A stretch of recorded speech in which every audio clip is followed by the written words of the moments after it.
Alright, let's talk about one of the slickest hoaxes to hit the internet in 2026. It had everything. Classified government documents, World War III, and a specific date, February 8th. The claim was simple and terrifying. Buried in the newly released Epstein files was an email predicting exactly when World War III would begin. The internet lost its collective mind. And here's the thing, it took fact-checkers less than 48 hours to prove it was completely fake. But millions had already seen it. So let's dissect exactly how this worked. What makes this hoax special isn't the lie itself. It's the technique. Someone didn't just make up a claim. They manufactured evidence using a real DOJ document as their canvas. This is a masterclass in modern misinformation, a template that's being used over and over again. And once you see how it works, you'll never fall for it again. We're going to trace this thing from creation to viral explosion. And I promise you, the real story is more instructive than any debunking headline could be. First, the setup. In January 2026, the Department of Justice released another batch of Epstein-related documents. This was legitimate news. Real documents. Actual revelations about powerful people. CBS News reported on what these documents actually contained. Information about Bill Gates, Elon Musk, and other prominent figures. This was genuinely newsworthy stuff that people wanted to know about. And here's where the hoaxers saw their opportunity. Thousands of pages of dense legal documents. Who's actually going to read them all? Almost nobody. That's the exploit. The Epstein case already carries enormous conspiratorial weight. Real questions about who knew what. Real mysteries about his death. Real powerful people connected to him. So when someone claims to have found something explosive in these files, it feels plausible. The soil has already been fertilized for exactly this kind of claim. This is the playbook. Attach your fake claim to something real, something complicated, something that already has people suspicious. Let the existing distrust do the heavy lifting. So here's what circulated. A screenshot supposedly showing an email from someone named James Haywood.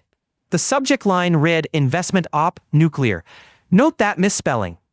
The email claimed that World War III was planned to begin on February 8, 2026. Not might happen. Planned.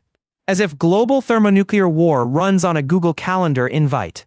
The screenshot included document identification numbers that looked official. File references that seemed legitimate. It had the visual language of authenticity down cold. And it spread hard across Twitter, Facebook, Telegram, and TikTok. The specific date created urgency. Share this now, before it's too late, before the war starts. But here's where the hoax falls apart. Immediately, if you bother to look. Lead Stories found a file with the exact same identifying numbers in the real DOJ database. That real file? It contained nothing about World War III. Nothing about nuclear investments. Nothing about February 8th. The document had been digitally edited. Poorly. Someone had taken an authentic DOJ document, kept the official-looking header and file numbers, and simply swapped in their fabricated email content. That's the whole trick. TAR-BC News went further. They used an AI-assisted indexing tool called SourceBase, to search the entire DOJ archive. Every single page. Every document. Their search terms included World War, February 8, and that misspelled investmentt. They found 0 matches. Nothing. The email simply doesn't exist. Here's what makes this instructive. The misspelling in the subject line, investment with 2 T's, is a telltale sign. Hoaxers often make small errors that become their digital fingerprint. In legitimate government communications, subject lines get reviewed multiple times. A typo that obvious would be caught. But when you're fabricating evidence at 2 a.m., details slip. Snopes, Lead Stories, and CRBC all independently verified. No such email exists in any released Epstein documents. 3 separate fact-checking organizations. Same conclusion. Lead Stories put it plainly. The claim that the Epstein files contain an email discussing the beginning of World War III on February 8, 2026 is false. They continued. No such email could be located on the Department of Justice website. Not hidden, not redacted. Not there. Period. Now let's talk about timing. This hoax dropped in early February, just days before the supposed World War III start date. That's not coincidence, it's design. The short window between claim and prediction creates panic sharing. You don't have time to verify. You don't have time to wait. You need to warn people now. This is deliberate. Hoaxers know that specific dates create urgency. Vague predictions can be ignored. Next week doesn't compel action. February 8th does. And then February 8th came. And February 8th went. No World War III. No nuclear exchange. Just another Tuesday. The prediction failed in the most obvious way possible. But here's the uncomfortable truth. By then, the hoax had already done its job. Millions of impressions. Thousands of shares.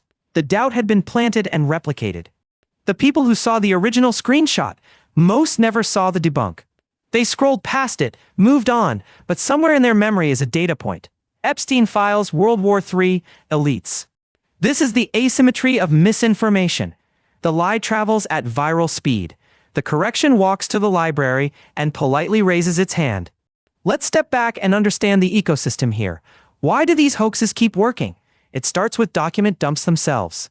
When governments release thousands of pages of documents, almost nobody reads them. We wait for journalists to summarize. We wait for pundits to interpret. We trust the middlemen.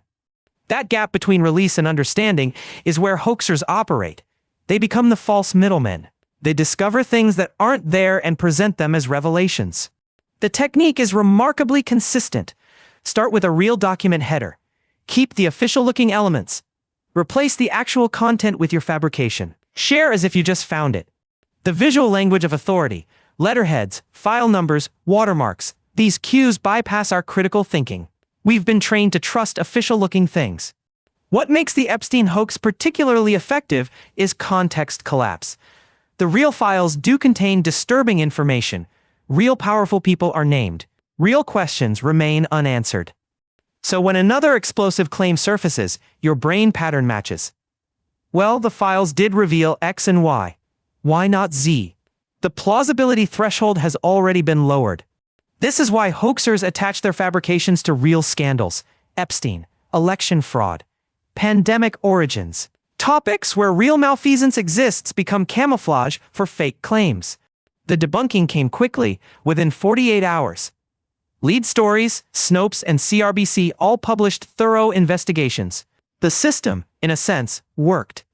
But there's a distribution problem. The fact checks reach millions. The original hoax reached tens of millions, and the audiences barely overlap. The communities that share these hoaxes often have pre-built immunity to fact checkers. They're part of the cover-up. They're protecting the elites. The defense system is already installed. This creates a closed information loop. Claims enter, debunks are rejected. The group reinforces itself, and the next hoax will be even more readily believed. So what can we actually learn from this? Beyond just, that was fake, what tools do we have to spot these before they fool us? The Epstein WW3 hoax gives us a perfect case study. Every red flag that should have stopped this thing was there from the beginning. Let's catalog them. Red flag number 1. Specific future dates. Any claim that predicts a major event on an exact date is almost certainly fabricated. Real intelligence doesn't work that way. Think about it. If someone actually knew when World War III would start, their response wouldn't be to email a sex trafficker about investment opportunities. The logic collapses immediately. Red flag number 2. Typos in supposedly official documents. The investment misspelling is a gift. Government communications go through multiple reviews. Errors like this don't survive. Red flag number 3. Screenshots instead of links. When someone has a genuine document, they share the document. When they have a fabrication, they share a screenshot of their fabrication. Always ask, where's the original? If someone claims they found something in the Epstein files, the files are public. Go look. It takes 5 minutes. Here's your practical defense. When you see a leaked document screenshot, don't share it. Not yet. Give yourself 24 to 48 hours. Let the fact checkers do their work. Search for the claim plus fact check. If the major organizations haven't verified it yet, that's information too. Real discoveries get confirmed. Hoaxes get exposed. If someone shares this kind of content with you, don't attack them. They're not stupid. They got played by a sophisticated technique. Share the debunk gently. Explain how it works. Remember, just because a document dump contains real revelations doesn't mean every claim about it is true. Epstein's connections to powerful people are real. This email was not. Train yourself to notice urgency as a manipulation tactic. Share before it's too late is almost always a sign that someone doesn't want you to think before acting. The bigger lesson here is about evidence manufacturing. We've entered an era where anyone with basic image editing skills can create proof of almost anything. The document looks official. The file numbers match real systems. The header is authentic.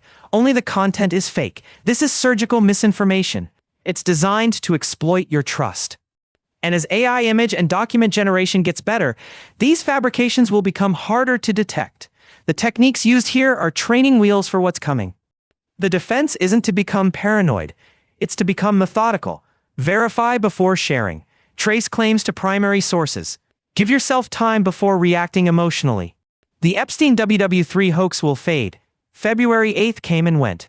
But the template it used will be recycled. Different scandal. Different prediction. Same technique. Somewhere right now, someone is editing another official document, finding the right scandal to attach their lie to, calculating the perfect release timing. And the next viral screenshot is already being prepared.